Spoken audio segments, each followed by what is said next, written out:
JNR టీవీకి స్వాగతం. బులెటిన్లో ముందుగా హెడ్లైన్స్.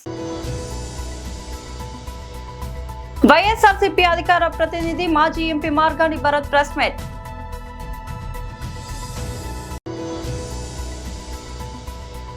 తెలంగాణ బీజేపీ కార్యాలయంలో బూత్ సశక్తీకరణలో భాగంగా బూత్ కమిటీ సమావేశం.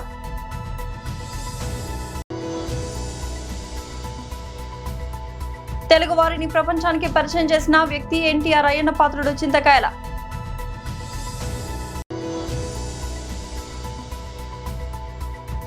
వెనెజువలా పరిణామాలతో బంగారం వెండి ధరలో భారీ జయం. వైఎస్ఆర్సీపీ అధికార ప్రతినిధి మాజీ MP Margani Bharat press meet నిర్వహించారు. ఈ కూటమి ప్రభుత్వము వ్యవహరిస్తున్న తీరు, అటుపక్కన శైవ క్షేత్రాలు, ఇటు పక్కన వైష్ణవ క్షేత్రాలను కూడా ఎన్ని అపచారాలు జరుగుతూ ఉన్నాయో ఒక్కసారి ఈ గడిచిన 3-4 రోజులే, నేను ఎక్కువ కూడా చెప్పట్లా, 3-4 రోజుల నుంచి ఏ స్థాయిలో జరుగుతూ ఉన్నాయి అని అంటే ఎంత హేయమైన చర్యలు అని అంటే నిజంగా చాలా బాధ అనిపిస్తూ ఉంది. ఇవాళ వైకుంఠ ఏకాదశి రోజున తిరుమల తిరుపతి దేవస్థానము తిరుపతిలో గోవిందరాజుల యొక్క దేవాలయం పైన ఒక ఉన్మాది పైకెక్కి కూర్చుంటాడండి. గోపురం పైకెక్కి మందు తాగి 24 గంటల పాటు ఆంధ్రప్రదేశ్ రాష్ట్రంలో మందు సరఫరా జరుగుతూ ఉంది. ఎంత దారుణమేనండి! ఇంత దారుణంగా మందు సరఫరా జరుగుతూ ఆ ఉన్మాది పైకెక్కి అక్కడ దేవతామూర్తుల్ని కాలుతో తన్నుతూ నాకు 90 ml మందు ఇస్తే గానీ నేను కిందకు దిగను అని పోలీసులతో బేరసారాలు చేస్తూ ఉన్నారు. ఎంత అన్యాయం అండి ఇది! అదే జగన్మోహన్ రెడ్డి గారు ప్రభుత్వం ఉండి ఈ పార్టీకి ఆకాశాలు బద్దలైపోయేటట్టు ఈ Telugu Desam party, Telugu Desam media, yellow media డిబేట్ల మీద డిబేట్లు పెట్టిద్దరు. ఇవాళ ఏమైపోయారు వీళ్ళంతా? నేను అడుగుతా ఉన్నా, సూటిగా ప్రశ్నిస్తా ఉన్నా, ఎందుకు ఈ ప్రభుత్వము తీసుకున్న చర్యలు ఏంటి అని అడుగుతా ఉన్నా. మళ్ళీ కిందకు దిగిన తర్వాత అతను తీసుకెళ్తా ఉన్నారు. నేను ఇవాళ ఇదే అడుగుతా ఉన్నా, తిరుమల కొండపైన మద్యము మాంసాలతో పట్టుబడిన సందర్భాలు, అసలు ఎన్ని ఘోరాతి ఘోరమైన అపచారాలు జరుగుతూ ఉన్నాయని అంటే అసలు ఇప్పుడు చెకింగ్ల్లో మద్యం బాటిల్ దొరుకుతూ ఉన్నాయి, మాంసాలు దొరుకుతూ ఉన్నాయి తిరుమల కొండపైన. మరి వీళ్ళు మాట్లాడుతూ ఉన్నారు. ఇది కాకుండా వైకుంఠ ఏకాదశి రోజు నుండి మొట్టమొదటిసారి నాకు తెలిసి టీటీడీ చరిత్రలో ఎవరో కూడా దర్శనాలకు రావద్దు, భక్తులు ఎవరో రావద్దు అని చెప్తా ఉన్నారు. నేను ఎప్పుడు వినలా. ఎవరైనా దర్శనాలకు రమ్మని చెప్తారు, వీళ్ళేంటో రద్దీ ఎక్కువ ఉంది అందు గురించి ఎవరు రావద్దని చెప్పి స్టేట్మెంట్లు ఇస్తున్నారు. తెలంగాణ బీజేపీ కార్యాలయంలో బూత్ సశక్తీకరణలో భాగంగా బూత్ కమిటీ సమావేశం నిర్వహించారు.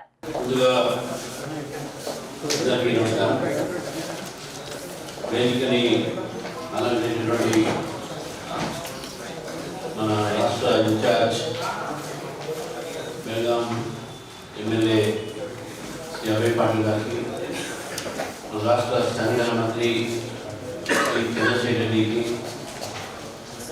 రాష్ట్ర ప్రధాన కార్యదర్శులు శ్రీ వీరేంద్ర గౌడ్ గారు, గౌతమ్ రావు గారికి, రాష్ట్ర కార్యదర్శులు శ్రీ భరత్ కుమార్ గారికి, అదేవిధంగా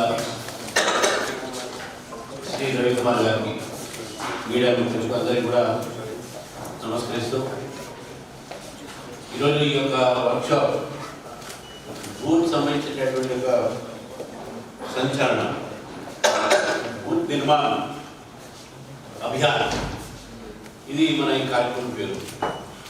అంటే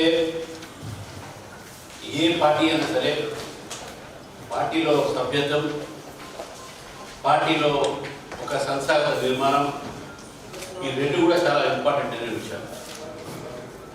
మన భారతీయ జనతా పార్టీ అనేక రాష్ట్రాల్లో మనకు అనేక సంవత్సరాలు గెలుస్తూ వస్తున్నాం. మనకు ఏదైతే యాంటీ ఇన్కంబెన్సీ ఉన్నటువంటి ఒక రాష్ట్రాల్లో కూడా మనం భారతీయ జనతా పార్టీ గెలవడం జరుగుతూ ఉంది. దానికి కారణం ఏంటంటే మనకు బూత్లో ఉన్నటువంటి ఒక కార్యకర్త. ఈరోజు ఉత్తరప్రదేశ్లో కానీ, గుజరాత్లో కానీ, మధ్యప్రదేశ్ కానీ, ఛత్తీస్గఢ్ కానీ, మొన్న జరిగిన బీహార్ ఎలక్షన్స్లో కానీ ఈ యొక్క రాష్ట్రాల్లో భారతీయ జనతా పార్టీ విజయ సంకల్పాన్ని ఎందుకు తీసుకుపోతున్నాం ముందుకంటే కేవలం మన ఒక సంఘటన ఏతుందో మన కార్యకర్తల ఒక బలం ఏతుందో బూత్ నుంచి మనకు మొదలవుతుంది. అందుకే మనం చెప్తాం, జో బూత్ జీతేగా ఓ దేశ్ జీతేగా.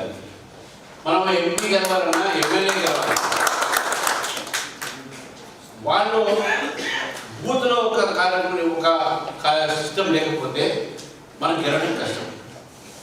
ఒక్కసారి బూత్ నిర్మాణం అయిన తర్వాత అప్పుడు మనం ఓడికేయడం కష్టం అవుతుంది. అది కూడా మనం గుర్తుపెట్టుకోవాలి. కాబట్టి ఆ బూత్ నిర్మాణం మనం చేసుకోవాలి. ఆ బూత్ నిర్మాణం నేను అనేక సార్లు నేను ఎమ్మెల్యేగా పోటీ చేసిన, ఎంపీగా పోటీ చేసిన. సరే, ఆ రోజుల్లో మన పార్టీ ఎంత బలం పెరిగింది కాదు. పార్టీ ఒక గాలిలో మనం గెలిచే అవకాశాలు కొన్ని ఉంటున్నాయి, గెలుస్తున్నాం. కానీ గెలిచిన తర్వాత పార్టీని మనం ప్రతిష్టంగా ఉంచాలంటే మనకు ఆ బూత్లో కార్యక్రమం చేయాలి. బూత్లో కార్యక్రమం ఒక కమిటీ ఉండాలి. బూత్లో ఓటర్స్తో మన కార్యకర్తలకు వాళ్ళతో సంభాషణ పెట్టుకోవాలి. మనం ఈ రకమైన నిర్మాణం చేయాల్సిన అవసరం ఉంది. తెలుగు వారిని ప్రపంచానికి పరిచయం చేసిన వ్యక్తి ఎన్టీఆర్. అయ్యన్న పాత్రుడు, చింతకాయల పాత్రుడు.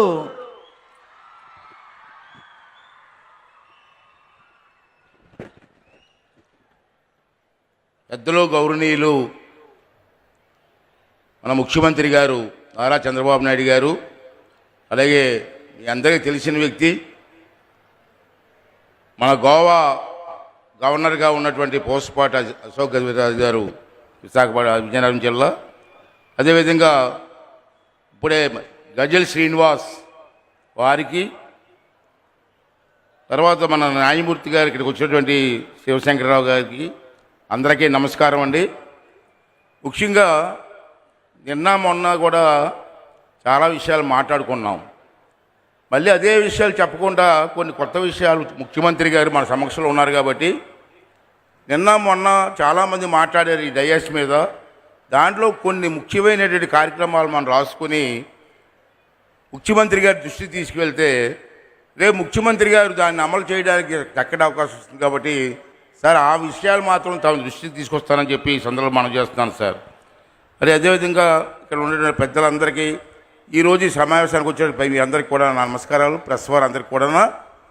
మరి ముఖ్యంగా నేను మాట్లాడేది ఏంటంటే, ముందుగా నందమూరి తారక రామారావు గారు, ఈ వేదిక పేరు సార్ నందమూరి తారక రామారావు గారి వేదిక అని చెప్పి మన పెద్దలందరూ కూడా నామకరణం చేయడం జరిగింది సార్.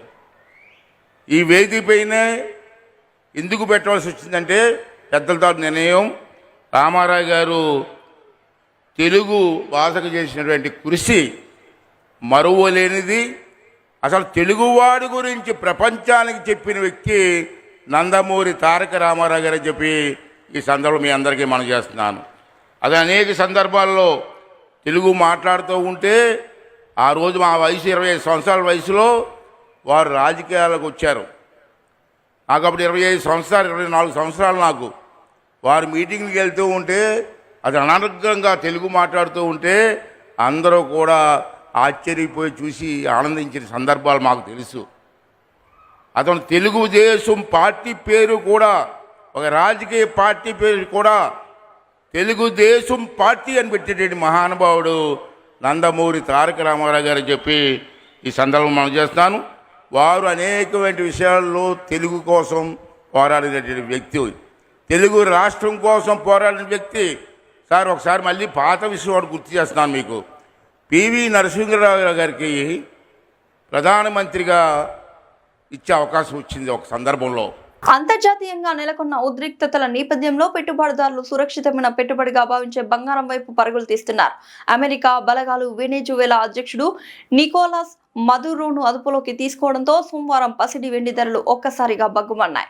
ఈ పరిణామంతో పెరిగిన safe haven demand bullion market కు రెక్కలు తొడిగింది. సోమవారం మధ్యాహ్నం 1:30 సమయంలో మల్టీ కమోడిటీ ఎక్స్చేంజ్ MCX లో ఫిబ్రవరి నెల గోల్డ్ ఫ్యూచర్స్ 1.47% పెరిగి 10 గ్రాములకు 1,37,750 వద్ద ట్రేడ్ అయింది. ఇక మార్చి నెల వెండి ఫ్యూచర్స్ ఏకంగా 2.92% లాభపడి కిలోకి 2,43,223కి చేరింది. అయితే 2025 డిసెంబర్ నాటికి రికార్డు గరిష్ట స్థాయిల కంటే ఈ ధరలు ఇంకా తక్కువగానే ఉన్నాయి. వెనిజువెలా పరిమాణాలకు తోడు రష్యా ఉక్రెయిన్ శాంతి చర్చల్లో నెలకొన్న అనిశ్చితి, అమెరికా ఫెడరల్ రిజర్వ్ వడ్డీ రేట్లను తగ్గిస్తుందన్న అంచనాలు కూడా పసిడి పెరుగుదలకు దోహదపడ్డాయి. డాలర్తో పోలిస్తే రూపాయి బలహీనపడడం దేశీయంగా ధరల పెరుగుదలకు మద్దతుగా నిలిచింది. అంతర్జాతీయ మార్కెట్లో స్పాట్ గోల్డ్ ఔన్స్ కు 1.5% పెరిగి $4,395 చేరింది. సంగారెడ్డి జిల్లా ముగడంపల్లి మండల్ జనవరి 5వ తేదీ చిరాగ్పల్లి ఎస్ఐ కె రాజేందర్ రెడ్డి హెచ్చరికలు జారీ చేశారు. సంక్రాంతి పండుగ సందర్భంగా ప్రాణాంతకమైన చైనా మాంజాతో గాలిపటాలు ఎగరవేయదు, నిషేధిత చైనా మాంజాలు నిల్వ చేసిన, రవాణా చేసిన, తయారు చేసిన, విక్రయించిన వారిపై కఠిన చర్యలు తప్పవని చిరాగ్పల్లి ఎస్ఐ కె రాజేందర్ రెడ్డి సోమవారం రోజు హెచ్చరించారు. జాతీయ హరిత ట్రైబ్యునల్ ప్రభుత్వ ఆదేశాల మేరకు రాష్ట్రంలో చైనా మాంజా వినియోగం పూర్తిగా నిషేధించబడింది. నిబంధనలు అతిక్రమించిన దుకాణదారులపై చట్టపరమైన చర్యలు తీసుకుంటామని, దుకాణం యొక్క లైసెన్స్ రద్దు చేస్తామని స్పష్టం చేశారు. చైనా మాంజా వల్ల ద్విచక్ర వాహనదారులకు, పాదచారుల ప్రాణాలకు ముప్పుతో పాటు పక్షుల ప్రాణాలు కోల్పోతాయని అన్నారు. ప్రభుత్వ నిబంధనలకు అతిక్రమించిన వారిపై చట్టపరమైన కఠిన చర్యలు తీసుకోవడం జరుగుతుందని Chiragpally sub inspector of police K Rajender Reddy స్పష్టం చేశారు.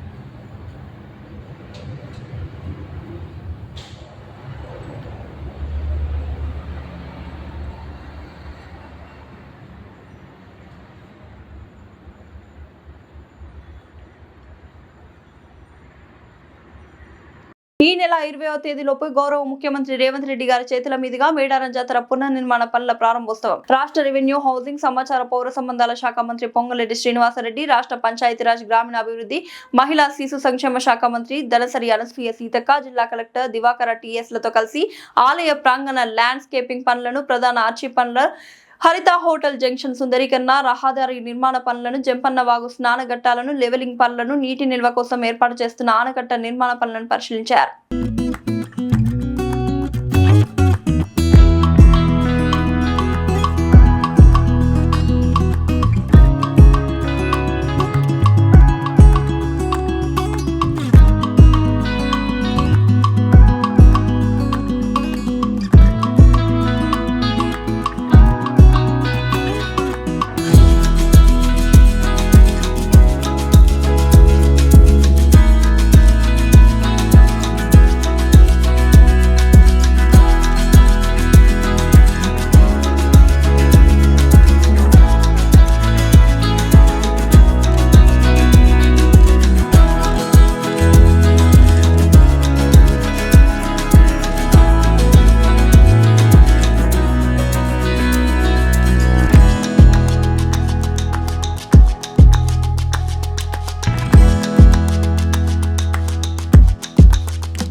ఆంధ్రప్రదేశ్లోని తిరుమల తిరుపతి దేవస్థానం పరకామణి చోరీ కేసులో కీలక పరిణామం చోటు చేసుకుంది. ఈ రోజు ఏపీ హైకోర్టులో ఈ కేసు విచారణ సందర్భంగా టీటీడీ అధికారులు కీలక నివేదిక సమర్పించారు. పరకమణి భద్రతకు సంబంధించి ఏఐ టెక్నాలజీని అమలు చేయడం సాధ్యమేనా, దాని ప్రయోజనాలు, సాంకేతిక పరీక్షలు, సమాచార విశ్లేషణ, పైలట్ మోడల్స్ వంటి వివరాలతో సమగ్ర రిపోర్టును హైకోర్టుకు అందజేశారు. ఈ నివేదికను పరిశీలించిన కోర్టు మరిన్ని వివరాలు, మరింత పర్యవేక్షణ అవసరమని చెప్పి విచారణను రేపటికి వాయిదా వేసింది. ఈ కేసును వేగవంతం చేయాలని హైకోర్టు గతంలోనే ఆదేశాలు ఇచ్చిన నేపథ్యంలో ఈ పరిణామం జరిగింది. మరోవైపు పరకమణి చోరీకి సంబంధించి మరో ఎఫ్ఐఆర్ నమోదు అంశంపై సుప్రీంకోర్టు తీర్పును పరిశీలించాలని సిఐడి, ఏసీబీ అధికారులకు హైకోర్టు సూచించింది. ఈ క్రమంగా ఈ కేసులో మరిన్ని సంచలనాలు వెలుగులోకి వచ్చే అవకాశం ఉందని అంచనా వేస్తున్నారు. డాక్టర్ బిఆర్ అంబేద్కర్ కోనసీమ జిల్లా రామచంద్రపురం మండల ద్రాక్షారామంలోని భీమేశ్వర స్వామి ఆలయంలో జరిగిన శివలింగ ధ్వంసం ఘటనపై వైఎస్ఆర్సీపీ రామచంద్రపురం నియోజకవర్గ ఇన్ఛార్జ్ పిల్లి సూర్య ప్రకాష్ మీడియాతో మాట్లాడారు. ఈ సందర్భంగా సనాతన ధర్మ సంరక్షకులమని చెప్పుకునే బీజేపీ నేతలు గత వారం రోజులుగా ఈ ఘటనపై స్పందించలేదని విమర్శించారు. ఇప్పుడు మాత్రం బీజేపీ నేతలు ఆలస్యంగా ప్రెస్ మీట్ పెట్టి ఛాలెంజ్లు చేయడం హాస్యాస్పదమని అన్నారు. శివలింగ పునఃప్రతిష్టకు సంబంధించి మంత్రి సుభాష్ సెంట్రల్ ఆర్కియాలజీ డిపార్ట్మెంట్ అనుమతులు తీసుకున్నామని చెప్తున్నారని పేర్కొంటూ నిజంగా ఉంటే అవి ప్రజల ముందుంచి చూపించాలని డిమాండ్ చేశారు. శివలింగ విధ్వంసానికి పాల్పడింది టీడీపీ అనుచరులేనని ఆరోపిస్తూ మరలా పునఃప్రతిష్టను అప్పటికప్పుడు హడావుడిగా ముగించారు అని ఈ సందర్భంగా సూర్యప్రకాష్ ఆరోపించారు. తెలిసిన విషయమే. అందులో భాగంగా గడిచిన 2 రోజుల క్రితం మా పార్టీ మాజీ పార్లమెంట్ సభ్యులు శ్రీ మార్గాని భరత్ గారు స్పందిస్తూ ఈ అంశంపై ఇప్పటికీ కూడా భారతీయ జనతా పార్టీని ఎక్కడా కూడా స్పందించలేదనేది మా పార్టీ మాజీ పార్లమెంట్ సభ్యులు చెప్పడం జరిగింది. దానికి ఈరోజు ఈ రాష్ట్రంలో కానీ ఈ దేశంలో కానీ ఒకసారి మనం గమనించుకుంటే సనాతన ధర్మాన్ని ఎవరైనా విఘాతం కలిగిస్తే మేము ఊరుకోబోము అని చెప్పే భారతీయ జనతా పార్టీ ఈ రాష్ట్రంలో కానీ ఈ దేశంలో కానీ ఆలయాలన్నిటికీ కూడా మేము అండగా నిలుస్తాం, పరిరక్షిస్తామని చెప్పుకునే భారతీయ జనతా పార్టీ గడిచిన వారం రోజుల నుంచి ఈ యొక్క అంశం రాష్ట్ర వ్యాప్తంగా సంచలనం అయినప్పటికీ కూడా ఎక్కడా కూడా భారతీయ జనతా పార్టీ నాయకులు కానీ కార్యకర్తలు కానీ స్పందించిన సందర్భాలు లేవు అని మనం చేసుకుంటా ఉన్నాం. ఈరోజు హడావిడిగా కేవలం మా పార్టీ మాజీ పార్లమెంట్ సభ్యులు మార్గాని భరత్ గారు స్పందించిన తర్వాత ఈరోజు హడావుడిగా వాడు ప్రెస్ మీట్ పెట్టి వారు భారతీయ జనతా పార్టీ స్పందించడం జరుగుతుంది. చాలా సంతోషం. ఇప్పటికైనా వారు స్పందిస్తున్నారు. అంటే గడిచిన వారం రోజుల నుంచి ఈ అంశం నలుగుతున్నప్పటికీ కూడా మాకందరికీ అర్థమవుతుంది ఏంటంటే కథ కంచికి మేమందరం ఇంటికి వెళ్ళే సమయంలో వారు స్పందించడం జరిగింది. చాలా సంతోషం. ఇప్పటికైనా చాలా ఆలస్యంగా స్పందించారు. రెండోది ఏంటంటే ఈ నియోజకవర్గంలో ఉన్నటువంటి మంత్రి గారు, గౌరవ కార్మిక శాఖ మంత్రి గారు వాసుదేవ్ సుభాష్ గారు నిన్న ప్రెస్ మీట్ పెట్టి స్పందిస్తూ అంటే ఆలయంలో ఉన్నటువంటి ఏవైతే శివలింగాన్ని పునఃప్రతిష్ఠ విషయంలో మేము అన్ని పర్మిషన్స్ తీసుకోవడం జరిగింది అనేది గౌరవ మంత్రి గారు చెప్పడం జరిగింది. ఈ సందర్భంగా వైఎస్ఆర్ కాంగ్రెస్ పార్టీ తరఫున మంత్రి గారిని ఒకటే అడుగుతూ ఉన్నాం. ద్రాక్షారామ భీమేశ్వర స్వామి ఆలయంలో ఎటువంటి మార్పులు చేర్పులు చేయాలన్నా సెంట్రల్ ఆర్కియాలజీ డిపార్ట్మెంట్ యొక్క పర్మిషన్ తప్పనిసరి అనేది మా అందరికి కూడా తెలిసిన విషయమే. మరి రాత్రికి రాత్రే ఈ యొక్క శివలింగాన్ని పునఃప్రతిష్ఠించారే, దానికి సంబంధించి సెంట్రల్ ఆర్కియాలజీ పర్మిషన్ తీసుకున్నారా లేదా అనేది ఈ రాష్ట్ర ప్రజలందరికీ, మరి ముఖ్యంగా రామచంద్రపురం నియోజకవర్గ ప్రజలందరికీ కూడా బహిర్గతం చేయండి అనేది వైఎస్ఆర్ కాంగ్రెస్ పార్టీ తరఫున డిమాండ్ చేస్తున్నాం. అంతేకాకుండా ఆలయంలో ఉన్నటువంటి శివలింగాన్ని పునఃప్రతిష్ఠ విషయంలో మేము ఆగమ శాస్త్ర నియమ నిబంధనలు పాటించారని చెప్తా ఉన్నారు. మరి వారం రోజుల నుంచి ఆలయంలో ఉన్నటువంటి ఈవో గారు కానీ లేదా అర్చకులు కానీ ఎక్కడా కూడా ఈ పునఃప్రతిష్ఠ విషయంలో మేము ఆగమ శాస్త్ర నిబంధనలు పాటించామనేది ఎక్కడ కూడా చెప్పిన సందర్భాలు ఎక్కడ కూడా కనిపించలేదు అనేది మనం చేస్తూ ఉన్నాం. అంటే దీన్ని బట్టి వైఎస్ఆర్ కాంగ్రెస్ పార్టీ కానీ ఈ రాష్ట్రంలో ఉన్నటువంటి ప్రజలు కానీ ఏం అర్థమవుతుందంటే ఏదో మొక్కుబడిగా చేశారు తప్ప ఎక్కడ కూడా పర్మిషన్ తీసుకున్న సందర్భాలు దాఖలాలు లేవని కనిపిస్తూ ఉంది. ఈ రాష్ట్రంలో కార్మిక శాఖ మంత్రి గారు ఇప్పటికే శాఖాపరంగా ఆయన వైఫల్యం చెందారు. రెండోది రామచంద్రపురం నియోజకవర్గ ప్రజల అభివృద్ధి విషయంలో పూర్తిగా వైఫల్యం చెందారు, గుండు సున్నాగా మారారు. కనుకనే ఇప్పటికైనా మీరు తప్పు ఒప్పుకొని ఈ రాష్ట్ర ప్రజలకు, ఈ నియోజకవర్గ ప్రజలకు, యావత్ హిందూ సమాజానికి అందరికీ కూడా బహిరంగంగా క్షమాపణ చెప్పి రాజీనామా చేయండి అనేది వైఎస్ఆర్ కాంగ్రెస్ పార్టీ తరఫున డిమాండ్ చేస్తూ ఉన్నాం. అంతకన్నా మరీ ముఖ్యంగా ఏంటంటే, ఎవరైతే శివలింగాన్ని ధ్వంసం చేశాడో వ్యక్తి శీలం శ్రీనివాస్ అనే వ్యక్తి, శీలం వీరభద్రరావు స్వయాన తమ్ముడు, సొంత తమ్ముడు. ఈ శీలం వీరభద్రరావు ఎవరయ్యా అంటే తెలుగుదేశం పార్టీ క్రియాశీల కార్యకర్త, వాసంశెట్టి సుభాష్ గారి ప్రధాన అనుచరుడు తోటపేట గ్రామంలో. మరి ఇప్పటి వరకు తెలుగుదేశం పార్టీ నాయకులు కానీ కార్యకర్తలు కానీ ఈ అంశం మీద ఎక్కడా కూడా స్పందించిన సందర్భాలు కానీ దాఖలాలు కానీ లేవు అనేది మనందరికి కూడా అర్థమవుతుంది. అంటే దీన్ని బట్టి ఏంటి మనం అర్థం చేసుకోవాలంటే, గడిచిన 18 నెలల కాలంలో తెలుగుదేశం పార్టీ కానీ, తెలుగుదేశం పార్టీ నాయకులు కానీ, కార్యకర్తలను లేదా కూటమి కార్యకర్తలు కానీ, మేము కుటుంబ సభ్యులు ఎవరైనా దాడులు చేస్తే మేము స్పందించాం అంటే మేము చూస్తూ ఊరుకుంటాం. వైఎస్ఆర్ ఈ కాంగ్రెస్ పార్టీ నాయకులు దాడులు చేయకపోయినా మేము మేము నెడతాం అనేది ఈ సందర్భం అర్థమవుతుందనేది మన అందరూ కూడా గమనించాలనేది ఈ సందర్భంగా మీ అందరిని కూడా కోరుతా ఉన్నా. ఈ సందర్భంగా వైఎస్ఆర్ కాంగ్రెస్ పార్టీ తరఫున గౌరవ ఆర్డీఓ గారికి, పిల్లి సుభాష్ చంద్రబోస్ గారు కానీ, గౌరవ రాజ్యసభ సభ్యులు లేదా మల్లాడి విష్ణు గారు కానీ, నేను కానీ గడిచిన 3 రోజుల క్రితం ఒక రిప్రజెంటేషన్ ఇవ్వడం జరిగింది. ఆగమ శాస్త్ర నియమ నిబంధనలు పాటించకుండా, ఆర్కియాలజీ పర్మిషన్ తీసుకోకుండా ఈ యొక్క రాత్రికి రాత్రి శివలింగాన్ని ప్రతిష్ఠించిన విషయంపై సమగ్ర దర్యాప్తు చేయండి. బాధ్యులైన వారు ఎవరైతే ఉన్నారో, ఉద్యోగులు ఉన్నారో వారందరిపై కఠిన చర్యలు తీసుకోండి అనేది వైఎస్ఆర్ కాంగ్రెస్ పార్టీ తరఫున డిమాండ్ చేస్తా ఉన్నాం. బులెటిన్ ముగించే ముందు హెడ్లైన్స్ మరోసారి. వైఎస్ఆర్సీపీ అధికార ప్రతినిధి మాజీ MP Margani Bharat press meet.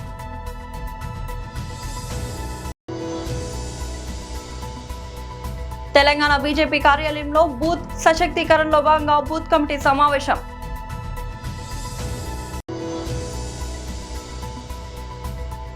Telugu వారిని ప్రపంచానికి పరిచయం చేసిన వ్యక్తి ఎన్టీఆర్ అయ్యన్న పాత్రుడు చింతకాయల.